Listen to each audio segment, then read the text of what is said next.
You saw Donald Trump essentially undermining the MAGA media ecosystem in real time. For the past few months, they've called Zohran Mamdani a jihadist, communist, a threat to America who's incompatible with the governing style of America. You think he's incompatible with the governing style of America? His values Trump are doesn't think that. Trump is wrong on this case. You think Trump is wrong on this case? Hey everybody, Adam Mockler here. Marjorie Taylor Greene resigned from Congress. Then moments later, I went on CNN to debate about it. You guys are going to like this. Drop a like. Subscribe if you want to see more.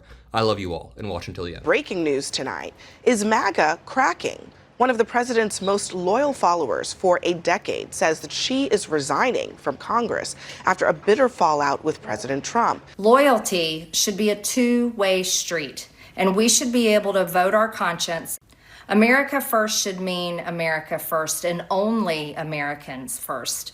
Standing up for American women who were raped at 14 years old, trafficked and used by rich, powerful men should not result in me being called a traitor and threatened by the President of the United States.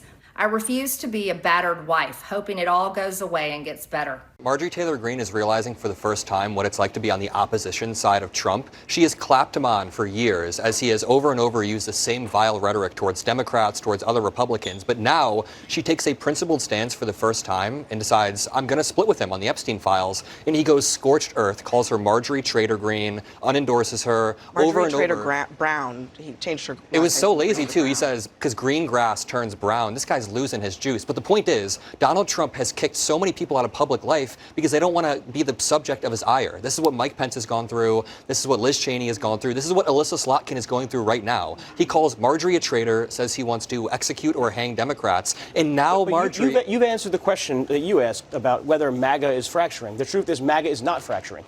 If Donald Trump couldn't simply unendorse someone and that'll eliminate her chances of being there, that's only because the majority of people, whether they're in her Georgia district or elsewhere in the country, are going to follow President Trump. Well, it hasn't eliminated her chance. She didn't get an endorsement the first time. This is an entrenchment of MAGA. She wasn't endorsed the first time by Trump, by the way. People like Nick Fuentes or this America First movement are now going to be hardcore lobbying to get Marjorie Taylor Greene on their side, which will only accelerate this MAGA divide between a more, I don't know, anti-Israel, a more really populist movement versus now what's kind of becoming like the MAGA establishment, which is weird. So Nick Fuentes, he's a legitimate political operator. I know that he's like a hugely divisive dude online, but he is trying to make moves to gain leverage over the Republican Party. There's a very real chance that he capitalizes on this in such a way that Marjorie is then in his camp. I don't think that would be good for the current MAGA establishment. I think the fact that she is actually resigning and talking bad about, in the sense of like, I'm out of here. It is a fracture. This is a huge fracture. You can't say that this person who was so loyal to him isn't a fracture. But to go back to my point, it's not a fracture of the MAGA movement. It's not a fracture of the Republican Party. When you cross the Republican Party, apparently there's no room for you, and she's realized that, and now she's sayonara. What did she cross the Republican Party on mainly? Look, I mean, she's attacked the president. She attacked the president. On the Epstein files? On the Epstein files, on the economy, and you know what? She attacked the president because he was trying to stymie the release of the files that were going to expose. Well, let's be clear. President Trump is the one who's actually delivering transparency that Biden could have done in 4 years and didn't do on the Epstein files. So to pretend like Donald Trump is like, oh my God, the Epstein files can never come out. He's done more than Joe Biden did in 4 years. He's done more to embarrass himself. Remember that clip where he's like, are we still talking about Jeffrey Epstein? Remember when he said that? This is a guy who just is running away from his past. Tonight, a surreal love fest between Donald Trump and the next mayor of New York. Zohran Mamdani visiting the White House today in a meeting that had to be seen to be believed. In light of what each man has said about each other over the last few months, this was extraordinary. He's a communist.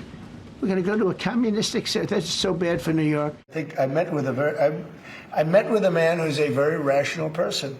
I met with a man who really wants to see New York be great again. If there is any way to terrify a despot, it is by dismantling the very conditions that allowed him to accumulate power. I've been called much worse than a despot, so it's not that insulting. I think he'll change his mind after we get to working together. I am Donald Trump's worst nightmare as a progressive Muslim immigrant who actually fights for the things that I believe in. What I really appreciate about the president is that the meeting that we had focused not on places of disagreement. The Mamdani thing is it's a disaster waiting to happen. We can't have a communist in charge of a great, supposedly free enterprise, kind of a representative city. Would you feel comfortable living in New York City under a Mamdani administration? Yeah, I would. I really would, especially after the meeting. Our city is under attack by an authoritarian Trump administration. Are you affirming that you think President Trump is a fascist? I've spoken about. That's okay. You can just say yes. Okay. Okay. It's easier. It's easier than explaining it. I don't mind. Trump walked back his threats to cut funding to New York, and tonight he even posted photos of the visit, saying the meeting was a great honor. Errol, what's going on? I mean, Zoran Mamdani won because he was opposed to Trump. Well, how's this going to play? The city of New York won because there was a non-zero chance that there would be National Guard troops and chaos in the streets, even before the inauguration of Mamdani. So it's great that that's not necessarily going to happen, or at least it's not going to happen imminently.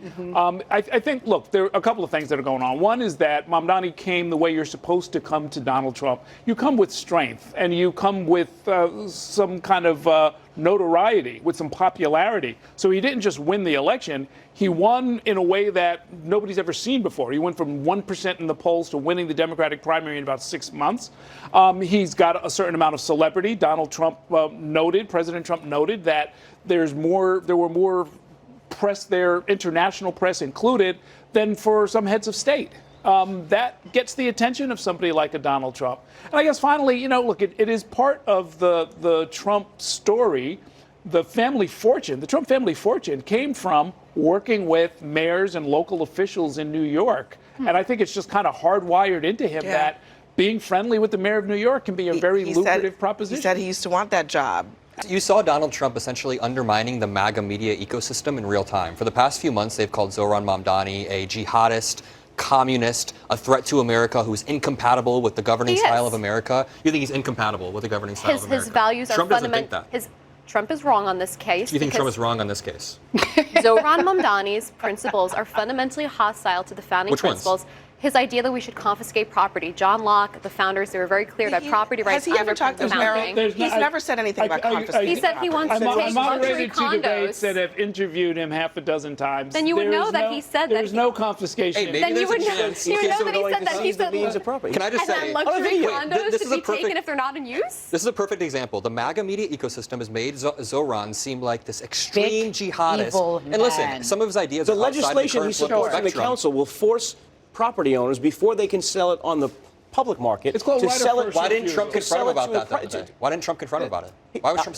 He said it was his honor. Maybe he did. Well, you know what Trump said? Trump said that we both agree on increasing the supply of housing, and that's going to. I'll tell you why it hasn't. Tonight, Donald Trump is insisting that your Thanksgiving this year will be cheaper than last year. As you know, I've been saying to a lot of people, Walmart said that Thanksgiving this year is exactly 25% less than last year. So that's good for New York, good for everybody. And thanks to President Trump's drill baby drill agenda, the national average price of a gallon of gas on Thanksgiving Day is projected to be at the cheapest price since the COVID pandemic in 2021. Let's start with that last point. While it is true that gas has been cheaper this year, that's no longer the case. AAA says the average gallon is now more expensive than, at this point, last year under Biden. Second point, Walmart's Thanksgiving basket this year is cheaper because it contains less food. A new analysis also finds that overall dinner is 10% higher this year. But according to one MAGA ally, forget what you hear. There are issues on some of these prices, although I think affordability is greatly overrated. Just a quick reminder, that wasn't just a talking head on TV. Larry Kudlow was Trump's economic advisor during the first administration. And it's probably a bad sign that people MAGA aligned or even in the administration are basically saying, don't worry about it. You know, it's all in your head. I was going to ask you the context of that because he just said overrated. So you're saying that they believe I didn't get the whole full of it. It was just like, okay, it's overrated. We don't need to talk about it now. I said this before on your show when we were talking about SNAP benefits when the government was shut down.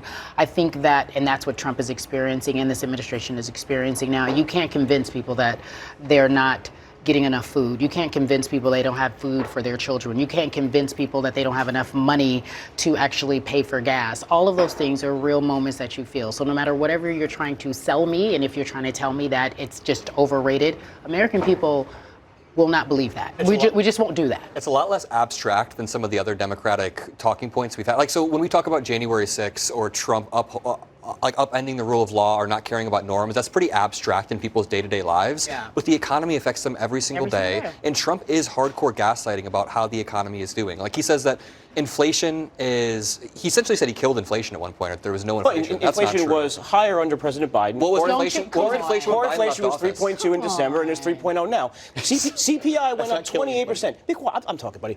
CPI went up 21%. That means that under Joe Biden, every American lost 20 cents on every dollar. We're at the Food Network. We're talking about beef. I know that's been a big issue, right? The meat industry, the Meat Institute, represents 95% of meat packers, poultry packers, right? They sent a letter to the Trump administration recently basically saying, here's how you can save the meat industry. Nothing about tariffs. It was all about stupid state and federal regulations. The tariffs are an issue. They're not the whole story, but they are a big part of the story. The U.S. cattle herd is lower than it's ever been. But it's not just about because of regulations. There are many other elements. It's not going to just double overnight. When you walk through the grocery store, bread is higher, beef is higher, everything is higher. Coffee's higher. Well, you can pick and choose. How much have eggs gone down over the past 12 months? How much have a dozen of eggs gone down? Core inflation it's 4 is cents. Down. 4 is cents core over the past inflation 12 up months. or is core inflation down? Core inflation is unemployment down. up or down? Period. Is unemployment End of up or story. down? Core inflation is down. No. Wait. Okay. Core inflation is down. Inflation. Core inflation. I'm saying core inflation. Okay. But inflation core is at what 3.2% now. That is a trend. 3% now. Used to be 3.1. But Joe, the trend since Trump came into office is that it has been ticking up, not ticking down. Liberation Day tariffs only went into effect on August 7th due to Trump's 90-day delays, so we haven't seen the bulk of the effects, but I've seen the Republicans in the administration and on this panel cherry-pick certain economic data that's incongruent with the way the average American feels. A dozen eggs is down 4 cents over the past year. That doesn't outweigh unemployment being up, unemployment for young Americans my age being up, unemployment for black Americans is spiking. That's an early indicator of a weakening job market. People are struggling. American women, and you can't, especially. Yeah, you can't just gaslight about this. It's all right. Now it's time for our news nightcap. Don't go anywhere just yet, though, because Wicked for Good is now in theaters. And that had us wondering, what movie or TV show prequel do you want to see? Adam? I really enjoy the characters that both Matt Damon and Robin Williams play in Good Will Hunting, so I'd like to see what they were doing before the sequence of events in that movie. All right, Carrie. Sex and the City, of course, that's on brand for me. I really want to know why all of these women, in some form or fashion, were stunted in their growth in their relationships. I want to know about Carrie's parents. I want to know why Samantha behaves the way she does. Did something happen? These are very important issues. I know there were the Carrie diaries, but I need full details. All right. I'm sure Joe feels the same way. He was going to say. Yeah, I love the Sex and the City show. Okay, so every episode I have I still have it on Blu-ray. I know.